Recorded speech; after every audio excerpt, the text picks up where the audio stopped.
नमस्कार दोस्तों, कैसे हैं आप सभी? आशा करते हैं आप सभी लोग अच्छे होंगे, स्वस्थ होंगे, मस्त होंगे और अपनी तैयारी को भी अच्छे से कर रहे होंगे।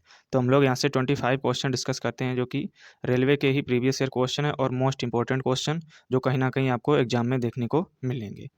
तो आइए वीडियो स्टार्ट करेंगे। वीडियो अच्छा लगे तो लाइक ज़रूर करना और चैनल को भी सब्सक्राइब कर लेना जिससे कि नोटिफिकेशन सबसे पहले आपको मिल सके। तो हमारा 222 नंबर क्वेश्चन हो जाएगा कि CAO का सूत्र इकाई द्रव्यमान है। तो ये हो जाएगा आपका 56 ऑप्शन यहाँ पे डी करेक्ट हो जाएगा। तो सबसे पहले आपको यही जानना है कि CaO इसका रासायनिक नाम हो जाएगा कैल्शियम ऑक्साइड। तो इसका ये रासायनिक नाम हो जाएगा। तो किस प्रकार ये निकलेगा हम लोग यहाँ से देखेंगे। तो सबसे पहले यही आपको जानना कि कैल्शियम इसका प्रतीक C है, इसका परमाणु द्रव्यमान होता है 40 और ऑक्सीजन का परमाणु द्रव्यमान ये होता है आपका 16। प्रश्न के अनुसार पूछा गया है CaO का सूत्री इकाई द्रव्यमान। तो हम लोग यहाँ से देखेंगे कैल्शियम का भी एक ही अणु है और ऑक्सीजन का ही एक अणु है। तो यहाँ से इस प्रकार इसके द्रव्यमान में एक एक का गुणा करके इनको ऐड कर देंगे तो ये आ जाएगा आपका 56। तो इस प्रकार इन्होंने निकाला है। बढ़ेंगे हम लोग अगले प्रश्न की ओर। अगला हो जाएगा कि ओजोन का आणविक द्रव्यमान कितना होता है। तो ये हो जाएगा आपका 48। ऑप्शन यहाँ पे वी करेक्ट हो जाएगा। तो ओजोन के अणु का ये रासायनिक सूत्र होता है O3। तो सबसे पहले आपको यही जानना होता है क्योंकि सवाल तो आपको यही इतना ही दिया रहेगा और ये 4 ऑप्शन ये रहेंगे। लेकिन आपको फ़ॉर्मूले जो हैं ये आपको ही याद रखने पड़ेंगे। जैसे पिछले भी क्वेश्चन में जो CaO था ये तो आपको दिया गया था। लेकिन यही पूछ लेता कि कैल्शियम ऑक्साइड का इकाई द्रव्यमान बताइए तो आपको फ़ॉर्मूला वहाँ पे यूज़ करना पड़ता। तो यहाँ पे आपको नाम दे दिया गया है लेकिन आपका यहाँ पे फ़ॉर्मूला नहीं दिया गया है। तो ये नाम भी आपको याद रखना होगा और नोट डाउन भी करना होगा। तो ये हो जाएगा ओज़ोन होते हैं यहाँ पे 3 इसके अणु होते हैं। तो यहाँ पे एक एक का होता है आपका 16 तो 16 में हम लोग 3 का गुणा कर देंगे तो इस प्रकार ये आ जाएगा 48। तो यहाँ पे ऑप्शन आपका वी करेक्ट हो जाएगा। बढ़ेंगे हम लोग अगले प्रश्न की ओर। अगला भी आपका इम्पोर्टेंट ये हो जाएगा कि कार्बन डाइऑक्साइड का सापेक्ष आणविक द्रव्यमान कितना होगा। अब यहाँ पे देख सकते हैं कि आपको फार्मूले की ज़रूरत पड़ेगी। तो कार्बन डाइऑक्साइड ये होता है आपका CO2। तो CO2 ये कार्बन डाइऑक्साइड का होता है। मीन्स एक कार्बन और ऑक्सीजन के 2 अणु यहाँ पे मिले होते हैं। तो इसमें आपका करेक्ट आंसर हो जाएगा 44। तो किस प्रकार यहाँ पे निकलेगा इसको भी हम लोग यहाँ से डिस्कस करेंगे। तो सबसे पहले आपको कार्बन डाइऑक्साइड का ये फार्मूला आपको पता होना चाहिए जिसमें आपका कार्बन का परमाणु द्रव्यमान ये हो जाएगा 12 और ऑक्सीजन का ये होता है 16। तो यहाँ पे कार्बन के एक अणु और ऑक्सीजन के 2 अणु यहाँ पे मिले हुए हैं। तो इसीलिए कार्बन का ये 12 हो जाएगा और ऑक्सीजन के 2 अणु हैं तो 16 × 2 ये हो जाएगा। तो इस प्रकार इसको हम सॉल्व करेंगे तो ये आपका आ जाएगा 44। तो इसी प्रकार इसको हम लोग सॉल्व करते हैं।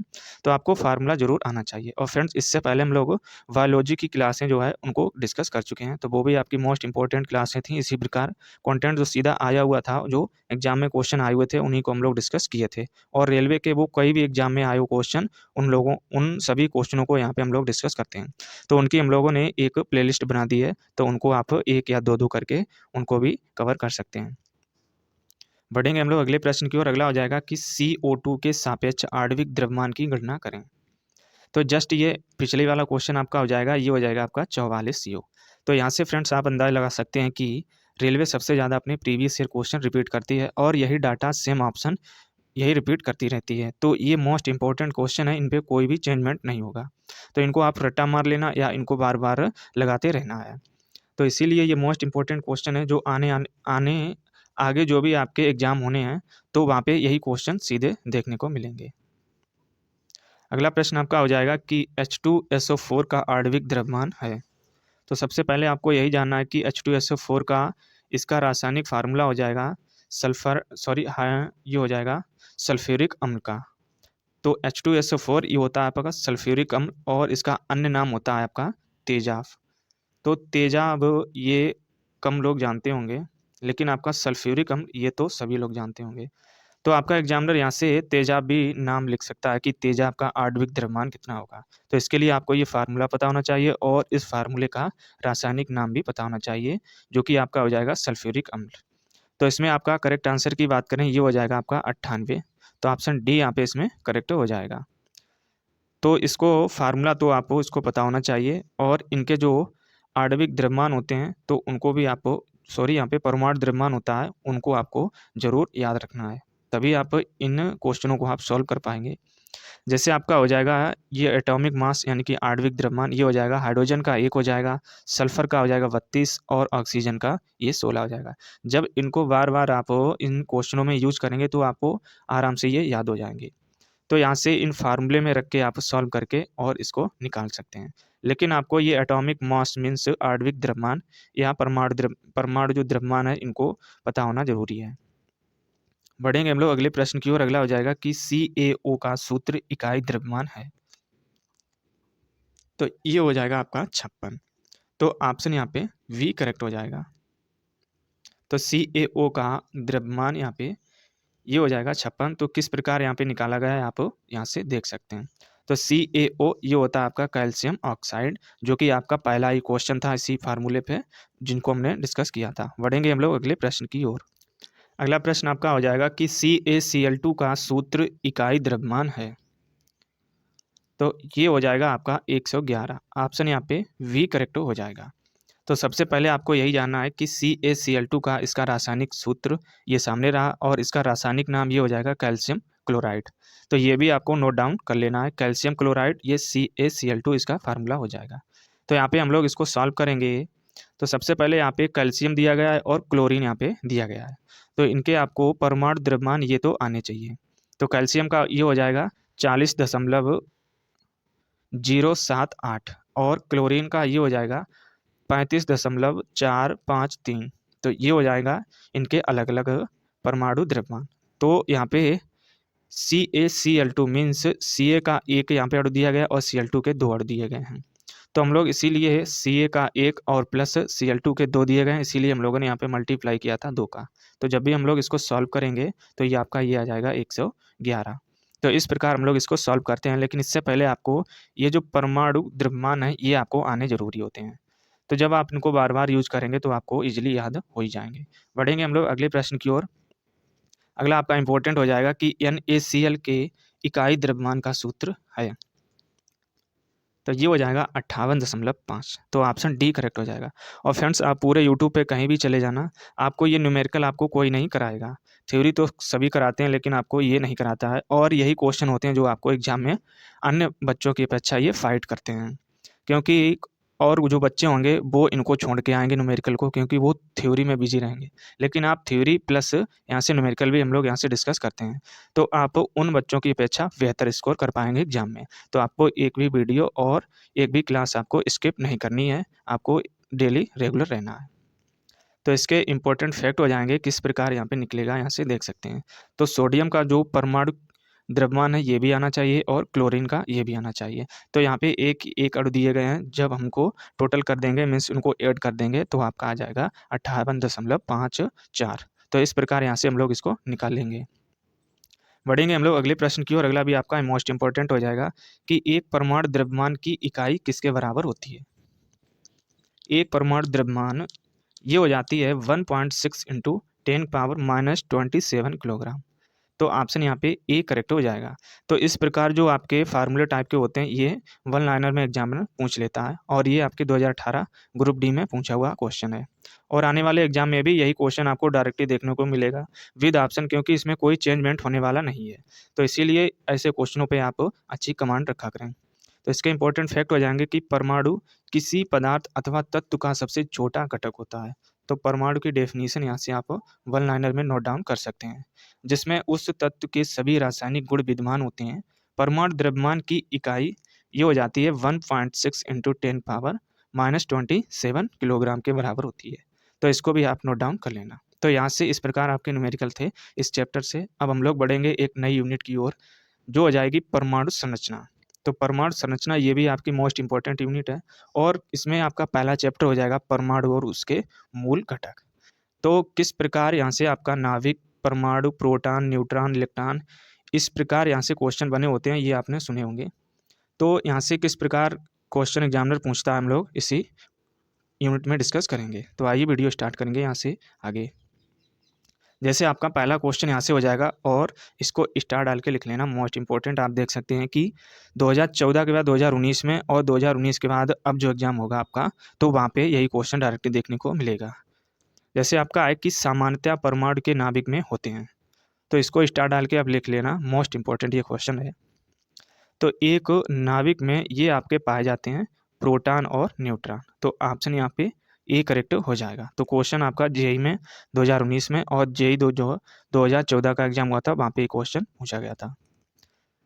तो परमाणु किसी तत्व का वह छोटे से छोटा कण है जो किसी रासायनिक अभिक्रिया में भाग ले सकता है परंतु स्वतंत्र अवस्था में नहीं रह सकता है, और परमाणु के नाभिक में आपके प्रोटॉन और न्यूट्रॉन ये पाए जाते हैं। अब हम लोग प्रोटॉन और न्यूट्रॉन इनको भी समझेंगे एक एक करके। जैसे पहला आपका हो जाएगा प्रोटॉन। तो ये परमाणु के अंदर प्रोटॉन एक ऐसा सूक्ष्म कण है जिसका सापेक्ष द्रव्यमान हाइड्रोजन परमाणु के द्रव्यमान के लगभग बराबर होता है और इस पर इकाई धन आवेश होता है। मीन्स यहाँ पे आपका पूछा जाता है प्रोटॉन पर कौन सा आवेश होता है, तो इस पे आपका होता है प्लस का आवेश, ये यह धनावेश होता है। और परमाणु में धन आवेश युक्त कण की खोज का श्रेय ये जाता है आपका गोल्ड स्टीनर को। मीन्स यहाँ पे ये भी पूछा जाता है कि प्रोटॉन की खोज किसने की थी, तो ये आपके एक वैज्ञानिक थे गोल्ड स्टीनर, इन्होंने इसकी खोज की थी। अब अगला आपका हो जाएगा न्यूट्रॉन। इसको भी हम लोग समझेंगे कि परमाणु के अंदर न्यूट्रॉन एक ऐसा सूक्ष्म कण है जिसका द्रव्यमान प्रोटॉन के द्रव्यमान के लगभग बराबर होता है। मीन्स प्रोटॉन का द्रव्यमान और न्यूट्रॉन का द्रव्यमान ये आपका बराबर होता है, लेकिन इस पर कोई आवेश नहीं होता है। तो ये आपका होता है कैसा, ये उदासीन आपका एक प्रकार का होता है, इस पर कोई चार्ज नहीं होता है, ना तो आपका पॉजिटिव होता है ना ही नेगेटिव होता है, अर्थात न्यूट्रॉन एक उदासीन कण है। तो यहाँ से अगली लाइन हमें यही मिल गई है कि ये उदासीन कण हो जाएगा। तो जिस पे आपका कोई चार्ज नहीं होता है उसे हम लोग कहते हैं उदासीन कण। और न्यूट्रॉन की खोज ये 1932 में चैडविक के द्वारा की गई थी और बेरिलियम धातु पर एल्फा कणों के आघात कराकर की गई थी। तो एल्फा कणों की बमबारी कराकर चैडविक ने न्यूट्रॉन की खोज की थी और ये कब की थी, तो 1932 में की थी। तो ये टॉपिक आपको यहाँ से दो क्लियर हो गए होंगे, प्रोटॉन और न्यूट्रॉन। तो ये मोस्ट इंपॉर्टेंट क्वेश्चन है, इनके फैक्ट भी आपको नोट डाउन करते रहना है। अगला प्रश्न ये भी मोस्ट इंपॉर्टेंट आपका हो जाएगा कि विद्युतीय तटस्थ और कमजोर सूक्ष्माणु पर परस्पर प्रभाव है, तो किसका प्रभाव होता है, तो ये होता है आपका न्यूट्रॉनों का। तो ऑप्शन यहाँ पे ए करेक्ट हो जाएगा। तो एनटीपीसी 2016 में यहाँ से क्वेश्चन आपका पूछा गया था। तो न्यूट्रॉनों विद्युतीय तटस्थ और कमजोर सूक्ष्माणु पर परस्पर प्रभाव है। न्यूट्रॉन एक नया कण है जिसका सर्वप्रथम आविष्कार 1930 में पावली ने किया था। तो ये वैज्ञानिक हैं, इनको भी नोट डाउन कर लेना। और इस कण का प्रथम सैद्धांतिक आधार प्रसिद्ध भौतिकीविद फर्मी ने 1934 में बतलाया था और न्यूट्रॉन की खोज इसका श्रेय जाता है आपको चैडविक को, जो कि हम लोग अभी डिस्कस कर चुके थे। बढ़ेंगे हम लोग अगले प्रश्न की और। अगला भी मोस्ट इंपॉर्टेंट आपका हो जाएगा कि रदरफोर्ड के अल्फा कण प्रकीर्णन के फलस्वरूप किसकी खोज की गई थी, तो ये खोज की गई थी आपके परमाणु की नाभिक की। तो हम लोगों ने जब अल्फा कण के प्रकीर्णन मीन्स उनकी बमबारी की थी तो हम लोगों ने नाभिक की खोज की थी। तो यहाँ से ये क्वेश्चन आपका आरआरबी जेईई में 2019 में आपका पूछा गया था। अगला प्रश्न आपका हो जाएगा कि इलेक्ट्रॉन के समतुल्य प्रतिद्रव्य कणों को क्या कहा जाता है, तो इसे कहते हैं हम लोग पॉजिट्रॉन। ऑप्शन यहाँ पे डी करेक्ट हो जाएगा। और मोस्ट इंपॉर्टेंट क्वेश्चन ये 2017 में एनटीपीसी में आपका पूछा गया था। तो इलेक्ट्रॉन के समतुल्य प्रतिद्रव्य कणों को पॉजिट्रॉन कहा जाता है और पॉजिट्रॉन इलेक्ट्रॉन परमाणु में यह पाया जाने वाला एक मौलिक कण है। इसकी खोज 1932 में कार्ल डी एंडरसन के द्वारा की गई थी और यह एक धनावेशित मूल कण होता है। तो पॉजिट्रॉन पर कौन सा चार्ज आपका होता है, प्लस चार्ज ये होता है, और इलेक्ट्रॉन पर ये होता है माइनस चार्ज। तो ये भी आपको दो यहाँ से कवर हो गए होंगे, पॉजिट्रॉन और इलेक्ट्रॉन। और इसलिए इसे इलेक्ट्रॉन का एंटी कण भी कहते हैं। एंटी कण मीन्स इस पर पॉजिटिव चार्ज होता है और इलेक्ट्रॉन पर नेगेटिव चार्ज होता है, तो इसीलिए हम लोग क्या कहते हैं, इसको एंटी कण कहते हैं। तो आई थिंक आप ये दो भी क्लियर हो गए होंगे। बढ़ेंगे हम लोग अगले प्रश्न की और। अगला हुआ है कि एक इलेक्ट्रॉन क्या है, तो इलेक्ट्रॉन के बारे में यहाँ पे आपको बताना है। तो इलेक्ट्रॉन ये नेट आवेश के साथ उस के साथ एक उप परमाणविक कण जो ऋणात्मक है, तो यही आपका करेक्ट हो जाएगा। तो इलेक्ट्रॉन पे कौन सा चार्ज होता है, कौन सा, ऋणात्मक, क्योंकि उस पर नेगेटिव चार्ज होता है इसीलिए यह ऋणात्मक होता है। तो क्वेश्चन आपका इस प्रकार भी आपको पूछा जा सकता है। तो क्वेश्चन आपका पूछा भी गया था 2016 में। तो जब तक आपको उसकी थ्योरी आपको नहीं क्लियर होगा, बेसिक क्लियर नहीं होगा, तब तक आप इस प्रकार के क्वेश्चन का आंसर नहीं निकाल पाएंगे। तो एक इलेक्ट्रॉन नेट आवेश के साथ उस पर परमाणविक कण है जो ऋणात्मक होता है, मीन्स उस पे जो माइनस का चार्ज होता है इस प्रकार। तो आप देख सकते हैं कितनी छोटी बारीकी चीज़ें भी आपके एग्जाम में पूछी जाती हैं। तो इसीलिए साइंस को आपको बहुत बारीकी से पढ़ना होता है, पता नहीं कौन सा क्वेश्चन आपके कौन सा एग्जाम में आ जाए। तो इसीलिए हम लोग उनके इंपॉर्टेंट फैक्ट भी होते हैं, उनको भी डिस्कस करके चलते हैं, इसीलिए क्योंकि यही फैक्ट हैं जो आगे एग्जाम में आपके क्वेश्चन बन जाते हैं। तो इलेक्ट्रॉन की खोज का श्रेय ये जाता है आपको जे थॉमसन को। तो आपको यहाँ से तीनों इलेक्ट्रॉन, प्रोटॉन और न्यूट्रॉन, यहाँ से इनकी खोज कब हुई और किसने की थी, इस पर कौन सा चार्ज होता है, तो यहाँ से क्लियर हो गया होगा। और इसका द्रव्यमान ये होता है आपका 9.109 इंटू 10⁻⁻21 किलोग्राम होता है। तो इसका मान भी ये है इम्पोर्टेंट, इसे भी नोट डाउन कर लेना, क्योंकि आगे देखना आप यही क्वेश्चन में आपको पूछा भी जाएगा और आने वाले एग्जाम में भी यही क्वेश्चन आपका पूछा मिलेगा आपको सीधे सीधे एग्जाम में। अगला प्रश्न हो जाएगा कि जे चैडविक ने किस उप परमाणुवीय कण की खोज की थी। तो यहाँ से देख सकते हैं अब आपको उन्हीं फैक्ट से रिलेटेड आपके यही क्वेश्चन मिल जाएंगे। तो जे चैडविक ने ये की थी आपकी न्यूट्रॉन की खोज। तो इसीलिए हम कहते हैं कि आपको कोई भी आपका छोटा से छोटा है वन लाइनर में जो भी आपका इंपॉर्टेंट फैक्ट होता है उसको भी आप नोट डाउन कर लिया करें, क्योंकि यही आपके एग्जाम में क्वेश्चन बन जाते हैं। तो देख सकते हैं आप 2021 में लेटेस्ट पैटर्न पे ये पूछा गया था। तो न्यूट्रॉन की खोज सन 1932 में जे चैडविक ने की थी और यह एक आवेशित मूल कण है जो परमाणु के नाभिक में रहता है और इसका द्रव्यमान प्रोटॉन के द्रव्यमान के लगभग बराबर होता है और यह एक अस्थायी कण है। आवेश रहित होने के कारण इसका उपयोग नाभिकीय विखंडन में किया जाता है। तो यहाँ से ये हो जाएंगे इसके इंपॉर्टेंट फैक्ट। बढ़ेंगे हम लोग अगले प्रश्न की ओर कि किस ब्रिटिश भौतिकी वैज्ञानिक को इलेक्ट्रॉनों की खोज से संबंधित उनके कार्य के लिए 1906 में भौतिकी के नोबेल पुरस्कार से सम्मानित किया गया था। तो ये वैज्ञानिक हो जाएंगे आपके जे थॉमसन, मीन्स इन्होंने इलेक्ट्रॉन की खोज की थी। तो ऑप्शन यहाँ पे सी करेक्ट हो जाएगा और मोस्ट इंपॉर्टेंट क्वेश्चन है जो 2021 में आपका पूछा गया था। तो इसीलिए हम लोग जो भी आपके इंपॉर्टेंट फैक्ट होते हैं उनको डिस्कस करके चलते हैं, क्योंकि ये पिछले क्वेश्चन अभी जो हमने कराए हैं 3 से 4 उन्हीं के ये फैक्ट थे जो कि आपके आगे चलकर एग्जामिनर ने इन्हीं को क्वेश्चन के रूप में पूछ लिया है। तो आपके एक तरफ वैज्ञानिक और उनकी खोज और उन्हें कब नोबेल पुरस्कार दिया गया था, तो यहाँ से ये देख सकते हैं और इनकी आप स्क्रीनशॉट भी ले सकते हैं। तो यहाँ से ये टेबल है, मोस्ट इंपॉर्टेंट है, इसकी स्क्रीनशॉट लेके आप नोट डाउन कर लेना। बढ़ेंगे हम लोग अगले प्रश्न की और अगला भी मोस्ट इंपॉर्टेंट है आपका हो जाएगा कि इलेक्ट्रॉन की खोज किसने की थी। तो ये वैज्ञानिक आपके हो जाएंगे जे थॉमसन और इसको स्टार डाल के लिख लेना, मोस्ट इंपॉर्टेंट क्वेश्चन, क्योंकि आरआरबी जेईई ने 2019 में पूछा था, फिर उसे 2017 में भी आपका पूछा जा चुका है इससे, और अब जो एग्जाम होगा आपका तो वहाँ पे यही क्वेश्चन रिपीट होंगे। तो इलेक्ट्रॉन की खोज का श्रेय ये जाता है आपको जे थॉमसन को। और इलेक्ट्रॉन एक ऐसा कण है जिसका द्रव्यमान होता है 9.1 इंटू 10⁻⁻21 किलोग्राम, जिस पर इकाई जड़ावेश होती है और इसका मान होता है कूलाम में, तो 1.6 इंटू 10⁻⁻19 कूलाम। तो ये आवेश का मान होता है, इसको भी आप नोट डाउन कर लेना। बढ़ेंगे हम लोग अगले प्रश्न की और अगला भी इंपॉर्टेंट आपका हो जाएगा कि निम्नलिखित में से किन कणों में सकारात्मक आवेश होता है। सकारात्मक मीन्स उनमें पॉजिटिव चार्ज होता है, तो ये होता है आपका प्रोटॉन पर। ऑप्शन यहाँ पे वी करेक्ट हो जाएगा। तो प्रोटॉन एक धनात्मक विद्युत आवेश युक्त मूल कण है जो परमाणु के नाभिक में न्यूट्रॉन के साथ पाया जाता है और प्रोटॉन और न्यूट्रॉन का जोड़ा ये न्यूक्लियॉन कहलाता है, जो कि परमाणु नाभिक के नाभिकीय बल से आपस में बंधे रहते हैं। तो ये हो जाएंगे इसके इंपॉर्टेंट फैक्ट। अगला प्रश्न आपका ये भी इंपॉर्टेंट है कि जिन उप परमाणु कणों में सामान्य उप परमाणु कणों से विपरीत गुण होते हैं उन्हें हम लोग किस नाम से जानते हैं। तो उन्हें हम लोग कहते हैं प्रतिकण। तो ऑप्शन वी करेक्ट हो जाएगा। तो ये भी मोस्ट इंपॉर्टेंट कण है। तो इसके इंपॉर्टेंट फैक्ट हो जाएंगे कि जिन उप परमाणु कणों में सामान्य उप परमाणु कणों से विपरीत गुण होता है उसे कहते हैं हम लोग प्रतिकण। और किसी भी कण से संबंध उस कण का प्रतिकण भी होता है जिसका द्रव्यमान अभिन्न होता है, मीन्स अलग होता है, लेकिन विद्युत आवेश विपरीत होता है। तो इसमें हम लोग एग्जाम्पल की बात करें, जैसे हो जाएगा कि इलेक्ट्रॉन का प्रतिकण प्रति इलेक्ट्रॉन के एक धनावेशित कण जिसे पॉजिट्रॉन कहते हैं, सामान्यतः इसे रेडियोधर्मी पदार्थ के क्षय से बनाया जाता है। तो ये आपका एग्जाम्पल हो जाएगा। अगला प्रश्न आपका इंपॉर्टेंट है, मोस्ट इंपॉर्टेंट, इसको जरूर नोट डाउन कर लेना कि एक इलेक्ट्रॉन पे धनावेश होता है। तो हम लोग जो पिछले 3 से 4 जो क्वेश्चन थे उनमें जो भी आपके इंपॉर्टेंट फैक्ट जो डिस्कस किए थे उनको आप ज़रूर नोट डाउन कर लेना, क्योंकि उन्हीं से रिलेटेड ये क्वेश्चन आपके एग्जाम में बने हुए हैं।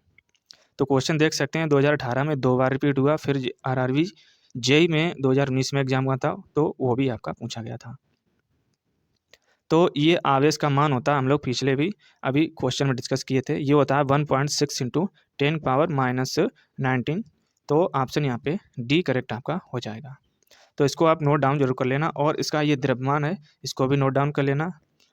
तो यही क्वेश्चन है जो आपके घुमा फिरा के आपके एग्जाम में आते रहते हैं। बढ़ेंगे हम लोग अगले प्रश्न की ओर कि न्यूट्रॉन को छोड़कर सभी परमाणुओं में मौजूद होता है। तो ये क्या मौजूद होता है? तो हाइड्रोजन मौजूद होता है। तो ऑप्शन वी करेक्ट आपका हो जाएगा। तो हाइड्रोजन परमाणु के नाभिक में एक प्रोटॉन के साथ एक इलेक्ट्रॉन पाया जाता है, इसे नाभिक में कोई न्यूट्रॉन नहीं होता है। तो इसके फैक्ट हो जाएंगे। अगला प्रश्न आपका इंपॉर्टेंट है कि न्यूट्रॉन किसके अलावा सभी परमाणुओं के नाभिक में मौजूद होता है। तो अभी हम लोग ऊपर डिस्कस किए थे, ये होता है आपका हाइड्रोजन के अलावा। तो ऑप्शन यहाँ पे सी करेक्ट हो जाएगा। तो इम्पोर्टेंट क्वेश्चन है। सबसे पहले यहाँ से ये अंदाजा लगाइए कि 2018 में पूछा गया, फिर 2019 में भी यही क्वेश्चन पूछा गया। तो इसीलिए ये इंपॉर्टेंट क्वेश्चन है जो आपके एग्जाम में डायरेक्टली देखने को मिलेंगे, जो अभी एनटीपीसी ग्रुप डी और आरपीएफ कांस्टेबल के जो एग्जाम बचे हुए हैं, और भी यही अदर जो एग्जाम है वहाँ पे भी यही क्वेश्चन पूछे ही जाते हैं। तो कौन सा परमाणु उप परमाणु कण नहीं है? तो ये हो जाएगा आपका जीनोन। बाकी आपके प्रोटॉन भी होता है, इलेक्ट्रॉन भी होता है, और आपका न्यूट्रॉन इलेक्ट्रॉन ये भी होते हैं, प्रोटॉन भी होता है, लेकिन आपका जीनोन ये नहीं होता है। तो यही आपका अलग हो जाएगा, ऑप्शन ए करेक्ट हो जाएगा। तो जीनोन ये आपका एक, जैसे हम लोग न्यूट्रॉन प्रोटॉन इलेक्ट्रॉन ये परमाणु के उपकण होते हैं, जबकि जीनोन किसी परमाणु का उप परमाणु कण नहीं है, बल्कि यह आवर्त सारणी 18वें वर्ग के अक्रिय गैसों का एक सदस्य हो जाएगा, या यह एक अक्रिय गैस का हो जाएगा। तो ये आपके इंपॉर्टेंट फैक्ट हो जाएंगे। अगला प्रश्न है, ये भी इंपॉर्टेंट है कि प्रोटॉन में कितना धनावेश होता है, या उनका मान आपको बताना है कि, तो ये हो जाएगा आपका 1.6 इंटू 10⁻⁻19 कूलाम। तो ऑप्शन यहाँ पे डी करेक्ट हो जाएगा। तो प्रोटॉन परमाणु के नाभिक में ये पाया जाने वाला स्थायी कण है, जिस पर 1.6 इंटू 10⁻⁻19 कूलाम का धनात्मक आवेश होता है, और इसका द्रव्यमान 1.67 इंटू 10⁻⁻27 किलोग्राम होता है, और इसकी खोज आपके 1886 में गोल्ड स्टीनर के द्वारा की गई थी, परंतु इस कण का नाम प्रोटॉन रदरफोर्ड ने 1919 में रखा था। तो रदरफोर्ड और गोल्ड स्टीनर में आपके ज़्यादा कन्फ्यूजन रहती है, लेकिन आपको एक ही ये वैज्ञानिक का नाम एग्जाम में दिया जाएगा। तो आपको गोल्ड स्टीनर दिया जाए तो गोल्ड स्टीनर लगाएंगे, और यदि रदरफोर्ड दिया जाए तो रदरफोर्ड को लगाना है। तो यहाँ से ये कंप्लीट होते हैं आपके 25+ क्वेश्चन, और कल वाली क्लास में हम लोग पढ़ेंगे परमाणु मॉडल। तो कल वाली क्लास में ये हम लोग डिस्कस करेंगे। तो ये भी आपकी यूनिट मोस्ट इंपॉर्टेंट हो जाएगी, जो कि आपके एग्जाम में लेटेस्ट पैटर्न पे पूछे गए हुए क्वेश्चन हैं। तो परमाणु मॉडल ये भी मोस्ट इंपॉर्टेंट क्वेश्चन है। तो इससे पहले वाले जो यूनिट थी, ये इलेक्ट्रॉन प्रोटॉन न्यूट्रॉन, तो ये आपको आज के कमेंट बॉक्स में बताना है वीडियो के लास्ट में कि आपको ये क्वेश्चन कैसे लगे, और इनकी जो लैंग्वेज थी क्या आपको समझ में आई थी। तो ये आपको कमेंट बॉक्स में कमेंट करके बताना है, और ये भी बताना है कि आपको कंटेंट कैसा लगता है, हमारे पढ़ाने का तरीका कैसा लगता है। तो ये आपको कमेंट बॉक्स में कमेंट करके बताना है। वीडियो को लाइक ज़रूर करना है, चैनल को भी सब्सक्राइब करना है, और इस वीडियो को जो भी आपके स्टडी रिलेटेड ग्रुप हों तो वहाँ पे भी इसको शेयर जरूर करें। चलिए मिलेंगे हम लोग कल वाली क्लास में। जय हिंद।